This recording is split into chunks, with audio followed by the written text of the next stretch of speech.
Good morning, everyone. So in the previous class itself, we have completed the Kellogg function, that is continuous allocation of memory, Kellogg dynamic memory allocation function. We saw its syntax, how does that particular function work, and an example program for that function. And now we need to study the difference between Kellogg and malloc function. ಅವತ್ತಿನ ದಿನ ಹೇಳಿಕತ್ತಿದ್ರಿ ಕೆಲವೊಂದಿಷ್ಟು ಮಂದಿ ಏನೇನೋ differences ಅದ್ರೊಳಗ ಒಂದೇ block allocate ಆಗ್ತೈತಿ, ಇದ್ರೊಳಗ multiple blocks ಆಗ್ತಾವು, ಆಮೇಲೆ ಎರಡತ್ರೊಳಗು ಸಿಂಟ್ಯಾಕ್ಸ್ ಒಳಗ ಚೇಂಜ್ ಬರ್ತೈತಿ, right? So will see the table that describes the difference between malloc and Kellogg function. malloc ಮತ್ತು Kellogg function ನಡುವಿನ ಡಿಫರೆನ್ಸಸ್ ಅನ್ನ ಹೇಳುವಂತ ಟೇಬಲ್ ಅನ್ನ ನೋಡೋಣ ಅಂತ.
ಎಲ್ಲರಿಗೂ ಕಾಣಿಸ್ತದಲ್ಲ ಟೇಬಲ್?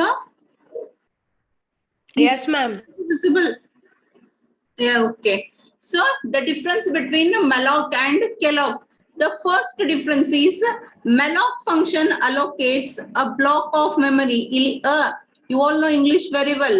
ಅಂತಂದ್ರೆ ಏನು? ಒಂದೇ ಇರೋದನ್ನ ಒನ್ ಆಫ್ ಇಟ್ಸ್ ಕೈಂಡ್ ಅನ್ನ ರಿಪ್ರೆಸೆಂಟ್ ಮಾಡ್ಲಿಕ್ಕೆ ನಾವು ದ ಅಂತ ಹೇಳಿ ಯೂಸ್ ಮಾಡ್ತೀವಿ, ಹೌದಾ? Yes or no? Yes, ma'am. So allocates a block of memory, in the sense it allocates a single block of memory. ನಿಮಗ ಕನ್ಫ್ಯೂಷನ್ ಇತ್ತಂದ್ರೆ ಈ ನ ತೆಗೆದು allocates one block of memory ಅಂತ ಹೇಳಿನೂ ಹಾಕೋಬಹುದು. But if you are okay with this, then it is okay. ನಿಮಗ್ ನಡೀತಿತ್ತು ಅಂತಂದ್ರ ಅದೇ ರೀತಿ ಇಟ್ಕೋಬಹುದು, ಇಲ್ಲ ಅಂತಂದ್ರ ಇದನ್ನ ತೆಗೆದು ಒನ್ ಬ್ಲಾಕ್ ಅಂತ ಹೇಳಿ ಹಾಕೊಂಡ್ರು ಬರ್ತೈತಿ. And in the same way, Kellogg allocates multiple blocks of memory, each block with the same size. malloc ಒಂದು ಬ್ಲಾಕ್ ಅನ್ನ ಅಲೋಕೇಟ್ ಮಾಡ್ತೈತಿ, whereas Kellogg is used for allocating multiple, ಒಂದಕ್ಕಿಂತ ಜಾಸ್ತಿ ಬ್ಲಾಕ್ಸ್ ಅನ್ನ ಅಲೋಕೇಟ್ ಮಾಡ್ಕೊಳ್ಳಿಕ್ಕೆ ಯೂಸ್ ಮಾಡ್ತೇವಿ. ಆ ಮಲ್ಟಿಪಲ್ ಬ್ಲಾಕ್ಸ್ ಪ್ರತಿಯೊಂದು ಬ್ಲಾಕ್ ಒಂದೊಂದು ಬೇರೆ ಬೇರೆ ಸೈಜ್ ಇರಂಗಿಲ್ಲ. Instead all the blocks will be of same size. ಎಲ್ಲಾ ಬ್ಲಾಕ್ಸ್ ಎಷ್ಟಿರ್ತಾವ? ಒಂದೇ ಸೈಜ್ ಇನ್ನು ಇರ್ತಾವ. ಫಸ್ಟ್ ಬ್ಲಾಕ್ ಒಂದ್ 20 ಬೈಟ್ಸ್ ಅಂತಂದ್ರೆ second, third, fourth, fifth all will be of the same size, right? So malloc is used for allocating single block, whereas Kellogg is used for allocating multiple blocks of memory and each with the same size. This is the first difference. Then second one, allocated space will not be initialized. malloc function ಅನ್ನ use ಮಾಡಿ ನಾವೇನ block ಅನ್ನ allocate ಮಾಡ್ಕೊಂಡಿರ್ತೀವಲ್ಲ, ಆ block ಒಳಗಿಂದು ಯಾವುದೇ space initialization ಆಗಿರಂಗಿಲ್ಲ. It will be empty or it will be having garbage empty ಇರ್ತೈತಿ, ಅಲ್ಲಿ ಇನಿಷಿಯಲೈಸೇಷನ್ಸ್ ಆಗಿರಂಗಿಲ್ಲ. whereas in alloc, each byte of allocated space is initialized to 0. ಇದನ್ ಡಿಫ್ರೆನ್ಸ್ ಅನ್ನ ಯಾರೋ ಹೇಳಿದ್ರಿ ಒಬ್ರು, ಅಲ್ಲಿ 0 ಇರ್ತೈತ್ರಿ, ಇಲ್ಲಿ 0 ಇರಂಗಿಲ್ಲ ಅಂತ ಹೇಳಿ. Yes, there is no allocation of there is no initialization for the allocated block in a malloc function, whereas in a Kellogg, each byte of allocated space will be initialized to 0. ಎಷ್ಟು allocate ಆಗಿರ್ತೈತಲ್ಲ ಆ ಎಲ್ಲಾ ಕಡೆನೂ ಏನ್ ಮಾಡಿರ್ತಾರೆ zeros ಅನ್ನ fill ಮಾಡಿರ್ತಾರೆ. That is the second difference between malloc and Kellogg.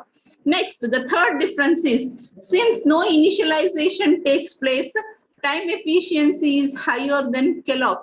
0 ಇರಂಗಿಲ್ಲ. ಅದ್ರ ಸಲುವಾಗಿ ನೀವು ವ್ಯಾಲ್ಯೂ ನ ಇನ್ಸರ್ಟ್ ಮಾಡುದು ಅಂತಂದ್ರೆ, that is running of a program takes less time compared to that of the Kellogg function, whereas Kellogg is slightly more computationally more expensive because of zero filling. Zero fill ಮಾಡಿರ್ತಾರ, ಮೊದಲಿಗೆ zero ತೆಗಿಬೇಕು, ನಿಮ್ ಹೊಸ values ಅನ್ನ ಹಾಕ್ಬೇಕು. ಅದ್ರ ಸಲುವಾಗಿ execution speed ಒಂದ್ ಸ್ವಲ್ಪ ಕಡಿಮೆ ಆಗ್ತೈತಿ. ಎಕ್ಸಿಕ್ಯೂಷನ್ ಸ್ಪೀಡ್ ಕಡಿಮೆ ಆಗ್ತೈತಿ ಅಂತಂದ್ರೆ you are going to take more CPU time, central processor time ಅನ್ನ ಜಾಸ್ತಿ ತಗೊಂತೀರಿ. ಅದ್ರ ಸಲುವಾಗಿ ಅದನ್ನ ಏನಂತ ಹೇಳ್ತೇವಿ, ಎಕ್ಸ್ಪೆನ್ಸಿವ್ ಅಂತ ಹೇಳ್ತೇವಿ. It is less expensive and that is more expensive. And the next difference is malloc. This function can allocate required size of memory even if the memory is not available continuously but available at different locations. User ಎಷ್ಟು ಹೇಳ್ತಾನ ಅಷ್ಟು memory ಒಂದೇ ಕಡೆ ಇಲ್ಲ, piece ಅದಾವ ಅಲ್ಲಿಷ್ಟು ಇಲ್ಲಿಷ್ಟು ಅಂತಂದ್ರೂ ಕೂಡ ಎಲ್ಲಾನು ಮರ್ಜ್ ಮಾಡಿ ಒಂದಕ್ಕೊಂದು ಲಿಂಕ್ ಎಸ್ಟಾಬ್ಲಿಷ್ ಮಾಡಿ ಅಲೋಕೇಟ್ ಮಾಡ್ತೈತಿ ಮೆಲಾಕ್ ಫಂಕ್ಷನ್. ಆದ್ರ Kellogg ನೇಮೇ ಹೇಳ್ತೈತಿ continuous, that means required byte ಒಂದೇ ಕಡೆ ಅವೈಲೇಬಲ್ ಇತ್ತು ಅಂದ್ರೆ ಅಷ್ಟೇ ನಾವೇನ್ ಮಾಡ್ತೀವಿ, ಅಲೋಕೇಟ್ ಮಾಡ್ತೀವಿ. Otherwise the memory will not be allocated. So malloc function required size of memory, even if it is not available continuously, then also the allocation can take place, whereas in Kellogg this function can allocate the required number of blocks contiguously. If required memory cannot be allocated contiguously, it returns null. Continuous ಆಗಿ allocate ಮಾಡ್ಲಿಕ್ಕೆ possible ಇರ್ಲಿಲ್ಲ. ನಾವ್ ಎಷ್ಟು blocks ಎಷ್ಟು bites ಕೇಳಿವಿ ಅಷ್ಟು ಒಂದೇ ಕಡೆ at a same location available ಇರ್ಲಿಲ್ಲ ಅಂತಂದ್ರೆ null ಅಂತ ರಿಟರ್ನ್ ಮಾಡ್ತೈತಿ. ಸ್ವಲ್ಪನ ಕೂಡಿಸಿ ದೊಡ್ಡದು ಬ್ಲಾಕ್ ಮಾಡಿ ರಿಟರ್ನ್ ಮಾಡಂಗಿಲ್ಲ. And then the last difference, they have given syntax of malloc and Kellogg function. ಇದಂತೂ ನಿಮ್ಗೆ ಗೊತ್ತೈತಿ. Data type malloc size, that is the size of single allocated block. ಇಲ್ಲಿ Kellogg ಒಳಗೆ ಎರಡು ಪ್ಯಾರಾಮೀಟರ್ಸ್ ಬರ್ತಾವ. What are those? One is the number of bytes and the second parameter is the size of each block. Because each block is uniform, one size specify ಮಾಡಿದ್ರೆ ಎಲ್ಲಾ ಬ್ಲಾಕ್ಸಿಗೂ ಅದನ್ನೇ ಏನ್ ಮಾಡ್ತೈತಿ, allocate ಮಾಡ್ತೈತಿ. So these are differences. Is it clear? 5 differences have been listed out. First one is malloc. malloc ಒಂದೇ block ಅನ್ನ allocate ಮಾಡ್ತೈತಿ, Kellogg multiple blocks ಅನ್ನ ಅಲೋಕೇಟ್ ಮಾಡ್ತೈತಿ. ಸೆಕೆಂಡ್ ಡಿಫರೆನ್ಸ್, malloc ಒಳಗ ಝೀರೋ ಫಿಲ್ಲಿಂಗ್ ಇರಂಗಿಲ್ಲ, ಇನಿಷಿಯಲೈಸೇಷನ್ ಆಗಂಗಿಲ್ಲ ಅಲೋಕೇಟೆಡ್ ಬ್ಲಾಕ್. Kellogg ಒಳಗ it is initialized to 0, and as a consequence of that ಏನಾಗ್ತಾವು ಅನ್ನೋದು third difference. It is better performance, malloc the better ಇರ್ತೈತಿ compared to Kellogg, whereas Kellogg is a bit expensive. Then the fourth one is malloc ಒಳಗ memory ಬೇರೆ ಬೇರೆ ಕಡೆ distributed ಇತ್ತು ಅಂದ್ರೂ ಕೂಡ available ಇತ್ತು ಅಂದ್ರೂ ಆ ರೀತಿಯಾದಂತ ಮೆಮರಿನೂ ಕೂಡ ಅಲೋಕೇಟ್ ಮಾಡ್ತೈತಿ. ಆದ್ರೆ Kellogg ಕಂಟಿನ್ಯೂಸ್ ಆಗಿ ಒಂದೇ ಕಡೆನೆ ನಾವ್ ಎಷ್ಟು ರಿಕ್ವೆಸ್ಟ್ ಮಾಡ್ಕೊಂಡಿವಿ ಅಷ್ಟು ಬ್ಲಾಕ್ಸ್ ಅಷ್ಟು ಬೈಟ್ಸ್ ಅವೈಲೇಬಲ್ ಇದ್ರ ಕೊಡ್ತೈತಿ. ಇಲ್ಲ ಅಂತಂದ್ರೆ it is going to return null value. And the last difference is syntax of both the functions. ಏನು ಚೇಂಜಸ್ ಇಲ್ಲ, ಬರೀ ಪ್ಯಾರಾಮೀಟರ್ಸ್ ಒಳಗ ಅಷ್ಟೇ ಚೇಂಜ್ ಐತಿ.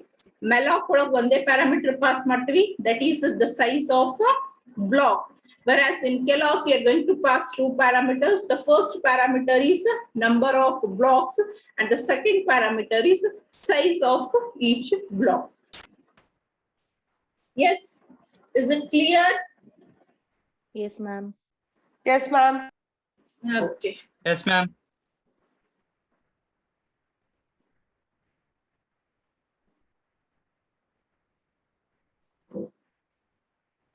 Next we have is the third function, which is the third dynamic memory allocation function. ಯಾವುದು third function? First ಗೆನೆ list ಮಾಡಿಸಿದ್ದೆ ನೋಡಿ, ಯಾರು ಬರ್ಕೊಂಡಿರಿ? ಏನು ಬರ್ಕೊಳ್ಳೋದಿಲ್ಲ. Realloc, ma'am. Yes, that is realloc.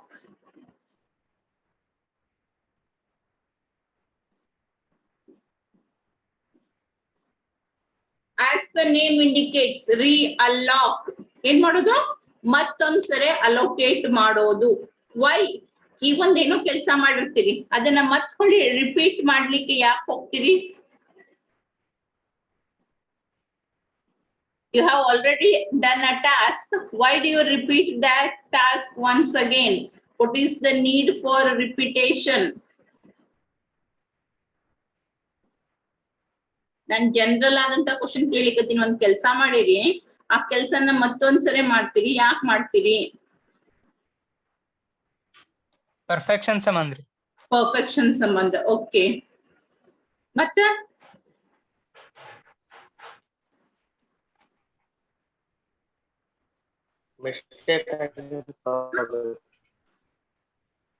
yes, why do you repeat? New techniques include ಮಾಡ್ಲಿಕ್ರಿ. Clear ಆಗಿ ಕೇಳಿಸ್ಲಿಕ್ಕತ್ತಿಲ್ಲ Sagar. New techniques include ಮಾಡ್ಲಿಕ್ರಿ. New techniques include ಮಾಡ್ಕೊಳ್ಳಿಕ್ಕೆ. Okay, that means to improve. ಮತ್ತೆ ಇಂಪ್ರೂವ್ ಅಂತಂದ್ರೆ ಏನು? ಇದ್ದಿದ್ರೊಳಗೆ ಏನಾದ್ರೂ ಒಂದಿಷ್ಟು ಮಾಡಿಫಿಕೇಶನ್ಸ್ ಮಾಡಿದಾಗನೇ ಇಂಪ್ರೂವ್ ಆಗ್ತೈತಾ? ಹೌದಾ? Yes ma'am. ಇಂಪ್ರೂವ್ಮೆಂಟ್ ಅಂತ ಯಾವಾಗ ಕರಿತೀವಿ ನಾವು? ಎಕ್ಸಿಸ್ಟಿಂಗ್ ಫೀಚರ್ಸ್ ನಾಗ ಏನಾದ್ರೂ ಒಂದಿಷ್ಟು excuse me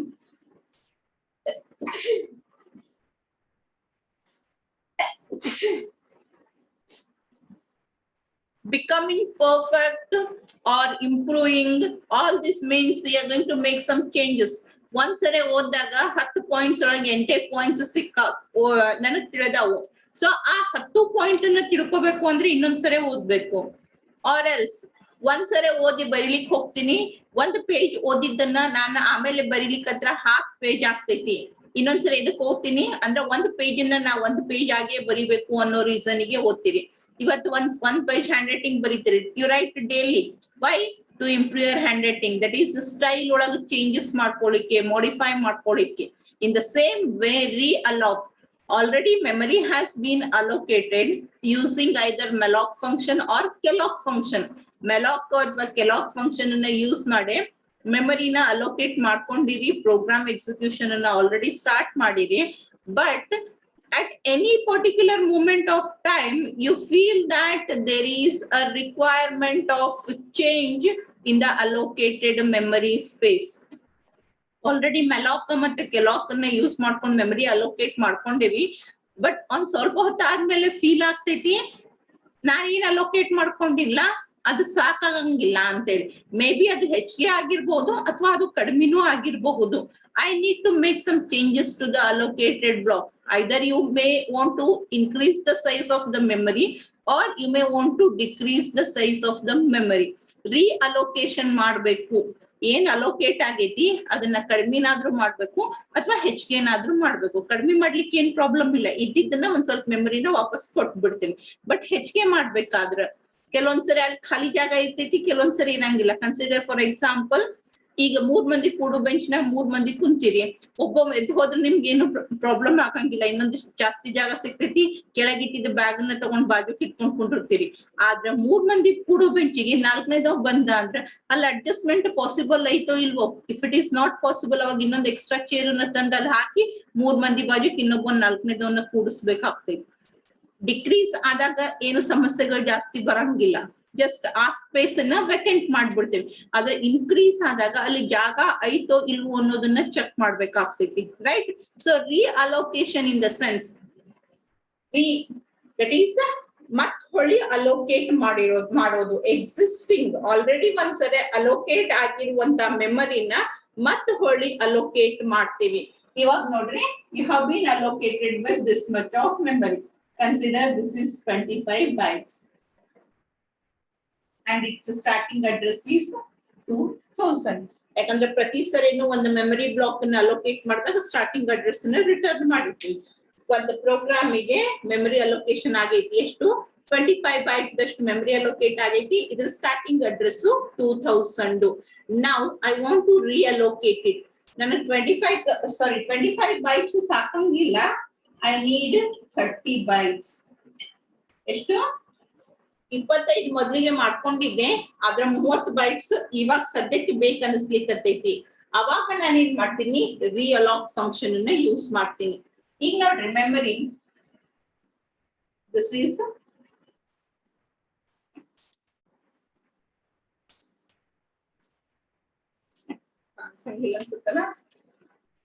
okay, so this is the memory. ನಿಮ್ದು ಓವರ್ ಆಲ್ ಮೆಮರಿ ಅಂತ ತಿಳ್ಕೊರಿ, ರೈಟ್? 0 ದಿಂದ ಶುರು ಆಗ್ತೈತಿ and it is around somewhere 35,486 ಹಿಂಗೇನೋ ಅಷ್ಟ ಐತಿ.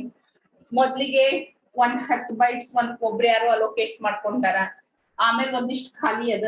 then 20 bytes have been allocated to someone else, 10 bytes have been allocated to A, 20 bytes has been allocated to B. ಇದು ಖಾಲಿ ಇದ್ದಿದ್ದ ಸ್ಪೇಸ್. ಆಮೇಲೆ ನಿಮಗೆ 25 bytes ಅನ್ನ ಅಲೋಕೇಟ್ ಮಾಡ್ಯಾರ C ಅನ್ನುವಂತದಕ್ಕ. ಅದಾದ್ಮೇಲೆ remaining space has been allocated to D. ಎಷ್ಟು? It is 10 bytes. ಈಗ C 25 bytes ಅಲೋಕೇಟ್ ಮಾಡ್ಕೊಂಡಿರೋದು ಇನ್ನೊಂದಿಷ್ಟನ್ನ ರಿಕ್ವೆಸ್ಟ್ ಮಾಡ್ಕೊಂತೈತಿ, ನನಗೆ ಇನ್ನ 5 bytes ಬೇಕು ಅಂತೇಳಿ. ಆದ್ರ ಇಲ್ಲಿ ಅವೈಲೇಬಲ್ ಐತಿ? ಇಲ್ಲ, it is not available over here. But ಇಲ್ಲೇ 30 bytes ಅದ, ಫ್ರೀ ಸ್ಪೇಸ್ ಯಾರಿಗೂ ಅಲೋಕೇಟ್ ಮಾಡಿಲ್ಲ, ಅಂಡ್ ದಟ್ ಈಸ್ 30. ಈಗ ನಾನು 25 ಮಾಡ್ಕೊಂಡಿದ್ದನ್ನ ನನಗ ರಿಅಲೋಕೇಶನ್ 20 ಬೇಕು ಅಂತಂದ್ರೆ there is no issue. 5 bytes will be removed and it will be kept as it is. Starting address change ಆಗಂಗಿಲ್ಲ, ಏನು change ಆಗಂಗಿಲ್ಲ. Allocated block 25 ಇದ್ದಿದ್ದು ಹೋಗಿ 20 ಆಗ್ತೈತಿ. Starting address will be same 2000 ಉಳಿತೈತಿ. ಆದ್ರ ಆ 25 ಇದ್ದಿದ್ದನ್ನ 30 ಮಾಡ್ರಿ ಅಂತ ರಿಕ್ವೆಸ್ಟ್ ಮಾಡ್ಕೊಂಡಿವಿ. ಅದ 30 ಮಾಡ್ರಿ ಅಂತ ರಿಕ್ವೆಸ್ಟ್ ಮಾಡ್ಕೊಂಡಾಗ ಇಲ್ಲಿ ಮುಂದೆ ಖಾಲಿ ಜಾಗ ಇಲ್ಲ. ಸೊ ಈ ರೀತಿ ಸಿಚುವೇಶನ್ ಅರೈಸ್ ಆಯ್ತು. It is not able to extend the already allocated byte.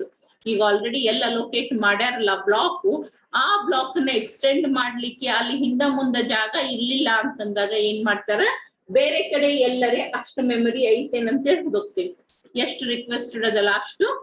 ಆ ರೀತಿ ಇತ್ತು ಅಂತಂದ್ರೆ ಇದ್ರದ್ದು ಸ್ಟಾರ್ಟಿಂಗ್ ಅಡ್ರೆಸ್ ಅನ್ನ ಚೇಂಜ್ ಮಾಡ್ತೀವಿ. New block will be allocated of 30 byte and its starting address will be given. Okay, ಮೊದಲಿಗೆ ನಾನು ಹೊಸ ಮೆಮರಿನ ರಿಕ್ವೆಸ್ಟ್ ಮಾಡ್ಕೊಳಿಕತ್ತೀನಿ ಅಂದ್ರೆ ಹಳೆ ಮೆಮರಿದ ಇನ್ಫಾರ್ಮೇಶನ್ ಅನ್ನು ಕೊಡ್ಬೇಕಲ್ಲ. ನನಗೆ ಅಲೋಕೇಟೆಡ್ ಬ್ಲಾಕ್ ಎಕ್ಸಾಕ್ಟ್ಲಿ ಎಲ್ಲದ ಅನ್ನೋದನ್ನ ಹೇಳ್ಬೇಕು. ಆಮೇಲೆ ನನಗೆ ಹೊಸ ಬ್ಲಾಕ್ ಅಲೋಕೇಟ್ ಆಗ್ತೈತಿ. ಸೊ ಈ ರಿಅಲಾಕ್ ಒಳಗಡೆಗೆ ನಾವು 2 ಪ್ಯಾರಾಮೀಟರ್ಸ್ ಅನ್ನ ಪಾಸ್ ಮಾಡ್ತೀವಿ. ಒಂದು ಹಳಿದದ್ದು ಪಾಯಿಂಟರ್, ದಟ್ ಈಸ್ ಈಗ ಆಲ್ರೆಡಿ ನನ್ಗೇನ್ ಮೆಮರಿ ಅಲೋಕೇಟ್ ಆಗೈತಲ್ಲ ಅದ್ ಎಕ್ಸಾಕ್ಟ್ಲಿ ಯಾವ ಲೊಕೇಶನ್ ಒಳಗದ ಅದನ್ನ. ಆಮೇಲೆ ಇನ್ನೊಂದು ನನಗೆ ಎಷ್ಟು ರಿಕ್ವೈರ್ಮೆಂಟ್ ಈಗ ಸದ್ಯಕ್ಕೆ ಅದ, whether I have been allocated with 25, now I require 20 or I require 30. ಹೊಸ ರಿಕ್ವೈರ್ಮೆಂಟ್ ಹಳಿ ಮೆಮರಿ ಅಡ್ರೆಸ್ ಎರಡನ್ನು ಪಾಸ್ ಮಾಡ್ತೀವಿ. ಅಂಡ್ ಹಳಿ ಅಡ್ರೆಸ್ ನ ಕೊಟ್ಟ ತಕ್ಷಣ ಇಲ್ಲಿ ಬರ್ತೈತೆ, ಅದು ಬಂದ್ ಚೆಕ್ ಮಾಡ್ತಿದ್ವು. ಎಸ್, ಓಕೆ, ಇವನಿಗೆ ಅಲೋಕೇಟ್ ಮಾಡಿದ್ದು 25 bytes ಅದ. ಈಗ 30 ಕೇಳಿಕತ್ತಾನ. Whether it is possible to extend? No. So what it will do is it will again search the whole memory. ಎಲ್ಲರ ಐತನು, ಹಾ ಅದ ಇಲ್ಲೇ. ಅವಾಗ ಇದ್ರ ಸ್ಟಾರ್ಟಿಂಗ್ ಅಡ್ರೆಸ್ ಅನ್ನ ರಿಟರ್ನ್ ಮಾಡ್ತೈತಿ. ಇಲ್ಲ ನಾನು 30 bytes ಕೇಳಿದ್ದೆ, ಇಲ್ಲ ಇನ್ನೊಂದು 10 bytes ದಷ್ಟು ಖಾಲಿ ಅದ, ಅವೈಲೇಬಲ್ ಸ್ಪೇಸ್ ಅದ. ಇನ್ನೊಂದು situation I tell you. Okay, 25 bytes allocate ಆಗಿದ್ದಿತ್ತು, ನೀವು ಅಡ್ರೆಸ್ ಕೊಟ್ರಿ, ಇಲ್ಲಿ ಬರ್ತೈತಿ, ನೋಡ್ತೈತಿ. ಓಕೆ, ಇಲ್ಲಿನ 10 byte ಐತಿ ಅಂದ್ರೆ ನಾನೇನ್ ಮಾಡ್ಬೋದು, ಇದನ್ನ ಎಕ್ಸ್ಟೆಂಡ್ ಮಾಡ್ಕೋಬಹುದು. Now it will become 30. ಈ ಸಿಚುವೇಶನ್ ದಾಗ ನಿಮ್ದ ಪಾಯಿಂಟರ್ ಚೇಂಜ್ ಆಗಂಗಿಲ್ಲ, ಬಟ್ ರಿಟರ್ನ್ ಮಾಡೋದು ಸೇಮ್ ಅದೇ 2000 ಅನ್ನೇ ರಿಟರ್ನ್ ಮಾಡ್ತೈತಿ. ಇಲ್ಲಿ ಪಾಸಿಬಲ್ ಇರ್ಲಿಲ್ಲ, ಇಲ್ಲಿ ಅಲೋಕೇಟ್ ಮಾಡಿದ್ರಿ ಅಂಡ್ ಇದರ ಸ್ಟಾರ್ಟಿಂಗ್ ಅಡ್ರೆಸ್ 400 ಇತ್ತು ಅಂತಂದ್ರೆ it will return 400. It will return a value. Sometimes if it is possible to extend there only, then ಹಳೆ ಪಾಯಿಂಟರ್ ಅನ್ನೇ ಮತ್ತೆ ಹೊಳಿ ಹೊಸ ಅದು ಅಂತ ಹೇಳಿ ರಿಟರ್ನ್ ಮಾಡ್ತೈತಿ. ಎಕ್ಸ್ಟೆಂಡ್ ಮಾಡ್ಲಿಕ್ಕೆ ಪಾಸಿಬಲ್ ಇರ್ಲಿಲ್ಲ ಅಂತಂದ್ರೆ ಬೇರೆ ಹೊಸ ಬ್ಲಾಕ್ ಯಾವ್ದು ಅಲೋಕೇಟ್ ಆಗಿರ್ತೈತಲ್ಲ ಆ ಬ್ಲಾಕ್ ಅನ್ನ ಸ್ಟಾರ್ಟಿಂಗ್ ಅಡ್ರೆಸ್ ಅನ್ನ ರಿಟರ್ನ್ ಮಾಡ್ತೈತಿ. Is it clear? ಡಿಕ್ರೀಸ್ ಮಾಡುದು, ಶ್ರಿಂಕ್ ಮಾಡೋದ್ರೊಳಗೆ ಏನು ಸಮಸ್ಯೆ ಬರಂಗಿಲ್ಲ. ಅಡ್ರೆಸ್ ಏನು ಚೇಂಜ್ ಆಗಂಗಿಲ್ಲ, ಮತ್ತೆ ಏನು ಹುಡುಕ್ಬೇಕಾಗಿಲ್ಲ, ಏನು ಇಲ್ಲ. ಒಂದಿಷ್ಟು ಸ್ಪೇಸ್ ಅನ್ನ ತಗೊಂಡು ಮೆಮರಿ ವಾಪಸ್ ಕೊಡ್ತೇವಿ. ಆದ್ರೆ ಎಕ್ಸ್ಟೆಂಡ್ ಮಾಡ್ಬೇಕಾದ್ರೆ ಮಾತ್ರ you are going to face some problems. Is it clear?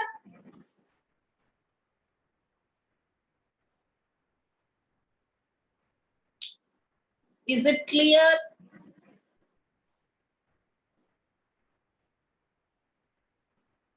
Say yes or no.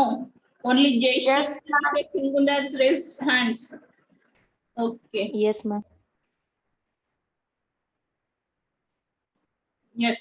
Now ಏನ್ ಮಾಡ್ತೀವಿ, ಎರಡು ಪ್ಯಾರಾಮೀಟರ್ಸ್ ಅನ್ನ ಪಾಸ್ ಮಾಡ್ತೀವಿ. ಒಂದು ಹಳಿ ಪಾಯಿಂಟರ್, ಇನ್ನೊಂದು ನಮಗ ಈಗ ಸದ್ಯಕ್ಕೆ ಎಷ್ಟು ರಿಕ್ವೈರ್ಮೆಂಟ್ ಅದ ಆ size. So we'll see the syntax of realloc function.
So this is the syntax of a realloc function.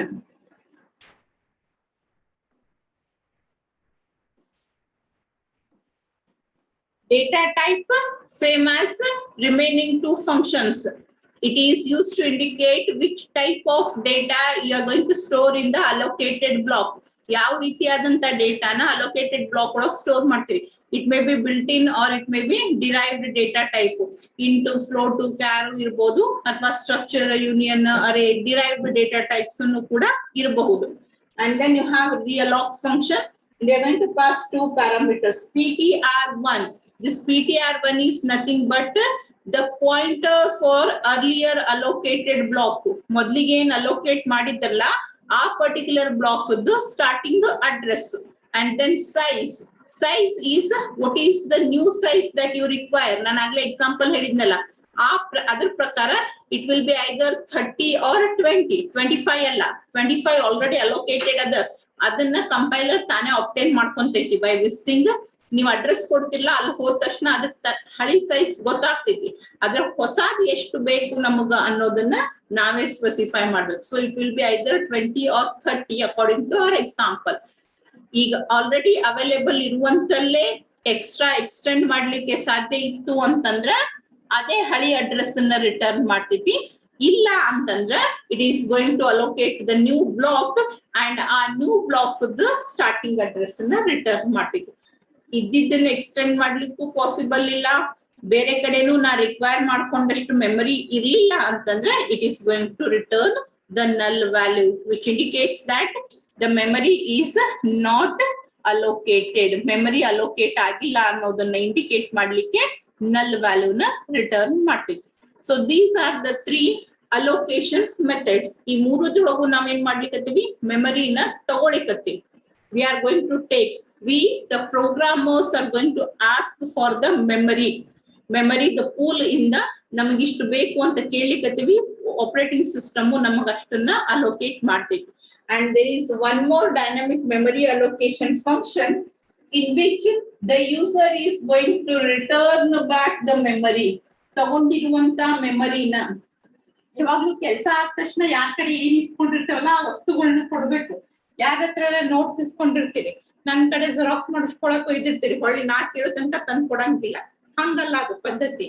ಯಾವಾಗ್ಲೂ ಮತ್ತು ವಾಪಸ್ ನೀವಾಗಿ ತಂದು ಕೊಡ್ಬೇಕು, ಯಾಕಂದ್ರೆ ಇನ್ನೊಬ್ರು ಅದ್ರ ಸಲುವಾಗಿ ವೇಟ್ ಮಾಡ್ತಿರ್ತಾರೆ. ಇನ್ the same way memory is a very spacious resource. Right. So ಅದರ ಸಲುವಾಗಿ ಪ್ರೋಗ್ರಾಮ್ ಎಕ್ಸಿಕ್ಯೂಷನ್ ಆಯ್ತು, ಅಥವಾ ನಾ ಯಾವ್ದೋ ಒಂದು ವೇರಿಯೇಬಲ್ ಅನ್ನ ಯೂಸ್ ಮಾಡ್ಲಿಕ್ಕತ್ತೀನಿ, ಅದ್ರ ಕೆಲಸ ಮುಗೀತು ಅಂದ ತಕ್ಷಣ you need to return it back. ಆ ಮೆಮರಿನ ಏನ್ ಮಾಡ್ಬೇಕು, ವಾಪಸ್ ಕೊಡ್ಬೇಕು. ಆ ವಾಪಸ್ ಕೊಡೋ ಸಲುವಾಗಿ ಡಿ ಅಲೋಕೇಶನ್ ಸಲುವಾಗಿ ಇರುವಂತ ಫಂಕ್ಷನ್ ಯಾವುದು, free. It is going to return back the ಮೆಮರಿನ ವಾಪಸ್ ಕೊಡ್ತೈತಿ. ಅದ್ರ ಸಲುವಾಗಿ ಯೂಸ್ ಮಾಡಿರುವಂತ ಫಂಕ್ಷನ್.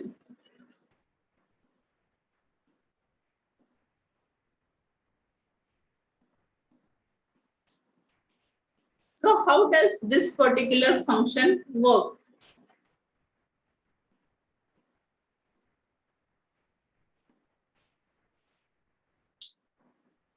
ನಾವಿಲ್ಲಿ ಏನ್ ಮಾಡ್ತೀವಿ, ಮೆಲಾಕು, ಕೆಲಾಕು ಅಥವಾ ರಿಯಲಾಕು ಯಾವ ಬೇಕಾದ ಫಂಕ್ಷನ್ ಅನ್ನ ಯೂಸ್ ಮಾಡ್ಕೊಂಡು ನಮ್ಗೇನ್ ಮೆಮರಿನ ಅಲೋಕೇಟ್ ಮಾಡಿರ್ತಾರಲ್ಲ ಆ ಪರ್ಟಿಕ್ಯುಲರ್ ಮೆಮರಿನ ಒಂದೇ ಬ್ಲಾಕ್ ಇರ್ಬೋದು ಅಥವಾ ಮಲ್ಟಿಪಲ್ ಬ್ಲಾಕ್ಸ್ ಇರಬಹುದು. Either it is one block or it is multiple block. that memory will be given back. ನನಗೆ ಅಲೋಕೇಟೆಡ್ ಎಲ್ಲಿಂದ ಶುರು ಆಗ್ತೈತಿ ಅದನ್ನ ಸ್ಪೆಸಿಫೈ ಮಾಡಿ ಫ್ರೀ ಮಾಡ್ಬಿಡೋದು. Okay, I have been allocated with the starting address. ನನ್ನ ಸ್ಟಾರ್ಟಿಂಗ್ ಅಡ್ರೆಸ್ ಇದು ಇತ್ತು, ಇಲ್ಲಿಂದ ನನಗೆ ಮೆಮರಿನ ಅಲೋಕೇಟ್ ಮಾಡಿದ್ರು, ನಾನ್ ಅದನ್ನ ಫ್ರೀ ಮಾಡ್ತೀನಿ ಅಂತ ಹೇಳುದು. You are going to pass the parameter as the pointer. ನಿಮ್ಗೆ ಯಾವ್ದು ಮೆಮರಿನ ಕೊಟ್ಟಿದ್ರು ಅದ್ರ ಅಡ್ರೆಸ್ ಅನ್ನ ಆಸ್ ಅ ಪ್ಯಾರಾಮೀಟರ್ ಪಾಸ್ ಮಾಡ್ತೀವಿ, ಅದೇನಾಗ್ತೈತಿ, ಫ್ರೀ ಆಗ್ತೈತಿ. ಈಗ ನಾನು ಇದ್ರೊಳಗ 10 ಸ್ಟೋರ್ ಮಾಡಿದ್ದೆ and this is allocated to me. This particular block is allocated to my program. ನಂದು ಕೆಲಸ ಮುಗಿದ ತಕ್ಷಣ ಇದರ ಅಡ್ರೆಸ್ ಅನ್ನ ಹೇಳ್ಬಿಟ್ಟೆ ಅಂದ್ರೆ ಇದು ಫ್ರೀ ಆಗ್ತೈತಿ. ನಾ ಫ್ರೀ ಮಾಡಿದೆ, ಬಟ್ ಅದ್ರೊಳಗಿಂದ ವ್ಯಾಲ್ಯೂ ಇನ್ನೂ ಚೇಂಜ್ ಆಗಿಲ್ಲ, ರೈಟ್? ಅದಕ್ಕೆ ನಾನೇನ್ ಮಾಡ್ಬೇಕು, ಇವನ್ ಈ ಅಡ್ರೆಸ್ ಅನ್ನು ಕೂಡ ಫ್ರೀ ಮಾಡ್ಬೇಕು. ಪಾಯಿಂಟರಿಗೆ ನಾ ಮೆಮರಿ ಅಲೋಕೇಟ್ ಮಾಡ್ಕೊಂಡಾಗ ಹೆಂಗಿರ್ತೈತಿ, PTR is equals to data type. ನಾ ಹಂಗೆ ಬರೀಕತ್ತಿನ, ಪೂರ್ತಿಯಾಗಿ ಬರೀಕತ್ತಿಲ್ಲ. ಮೆಲಾಕ್ 20 ಅಂತ ಹೇಳಿತ್ತು.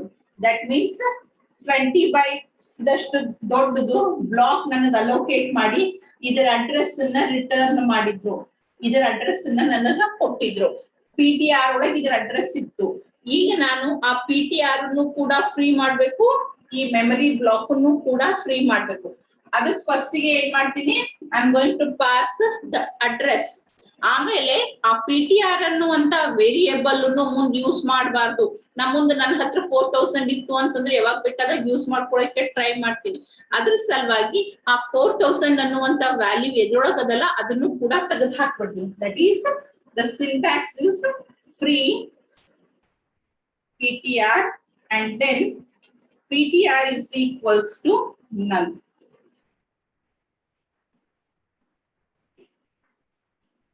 ಏನ್ ಮಾಡಿದ್ವಿ ನಾವು, what we did, free PTR. that means ಯಾವ ಪರ್ಟಿಕ್ಯುಲರ್ ಅಡ್ರೆಸ್ ಇಂದ ಒಂದು ಬ್ಲಾಕ್ ಶುರು ಆಗ್ತೈತಿ ಅಥವಾ ಮಲ್ಟಿಪಲ್ ಬ್ಲಾಕ್ಸ್ ಶುರು ಆಗ್ತಾವೋ, ಒಂದು ಬ್ಲಾಕ್ ಇದ್ರ ಒಂದು ಬ್ಲಾಕ್, ಮಲ್ಟಿಪಲ್ ಬ್ಲಾಕ್ಸ್ ಇದ್ರ ಮಲ್ಟಿಪಲ್ ಬ್ಲಾಕ್ಸ್ ಎಲ್ಲಾನು ಫ್ರೀ ಮಾಡಿದೆ. ಈ ಫಂಕ್ಷನ್ ಏನ್ ಹೇಳ್ತೈತಿ, ಆಪರೇಟಿಂಗ್ ಸಿಸ್ಟಮ್ ಗೆ ಒಂದು ಬ್ಲಾಕ್ ಅಥವಾ multiple blocks which are starting with this particular address have been deallocated. Okay, operating system ಗೊತ್ತಾಯ್ತು, ಇದನ್ನ ನಾನು ವಾಪಸ್ ತಗೋಬೇಕು ಅಂತ ಹೇಳಿ ಅದು ವಾಪಸ್ ತಗೊಂತೈತಿ. Next, as a programmer I should also be aware that ನಾ ಇದನ್ನ ಕೊಟ್ಟಿನಿ, ಈಗ ಅದು ವಸ್ತು ನಂದಲ್ಲ ಅನ್ನೋದು ನನ್ಗೆ ಗೊತ್ತಿರ್ಬೇಕಲ್ಲ.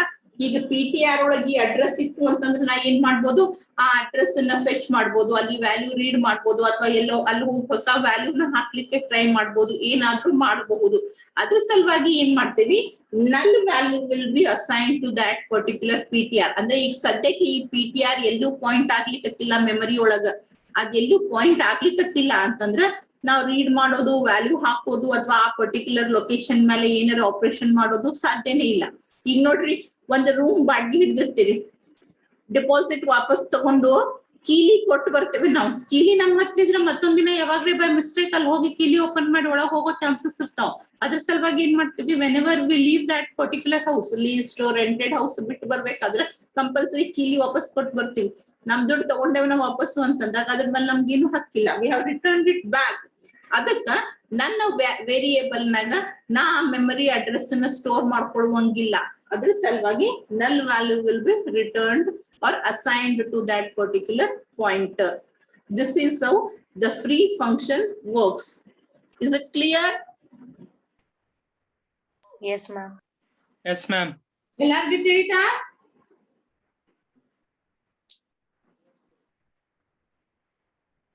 With this, we complete the second chapter of first unit. Dynamic memory allocation chapter complete ಆಗ್ತೈತಿ. 2 chapters complete ಆದವು. First pointers and dynamic memory allocation. First chapter the notes complete ಆಗಿ send ಮಾಡೀನಿ. Second chapter send ಮಾಡ್ತೀನಂತ. ಇದ್ರೊಳಗಿನ programs already ಬರ್ಕೊಂಡಿರಿ, ಬರೀ theory, syntax, differences ಮತ್ತು description ಅಷ್ಟೇ ಕಳಿಸ್ಬೇಕು. ಹೌದಾ? Yes, ma'am.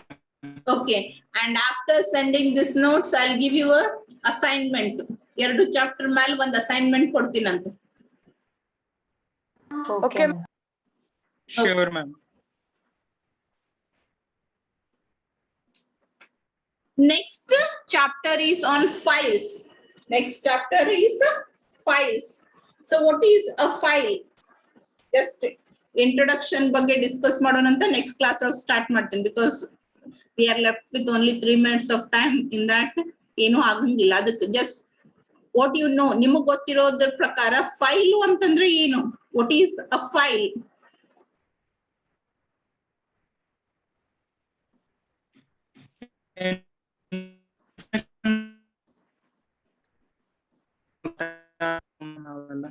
ಯಾರು ಆನ್ಸರ್ ಮಾಡ್ಲಿಕ್ಕತ್ತೀರಿ? ಸಾಗರ್, ನಿನ್ ನೆಟ್ವರ್ಕ್ ಇಶ್ಯೂ ಇದ್ದಂಗ ಅದ ನೋಡಿ, ಏನು ಕೇಳಿಸ್ಲಿಕ್ಕತ್ತೇ ಇಲ್ಲ, ಹಾಡ ಆಡ್ದಂಗ ಆಗ್ಲಿಕ್ಕತ್ತೈತಿ.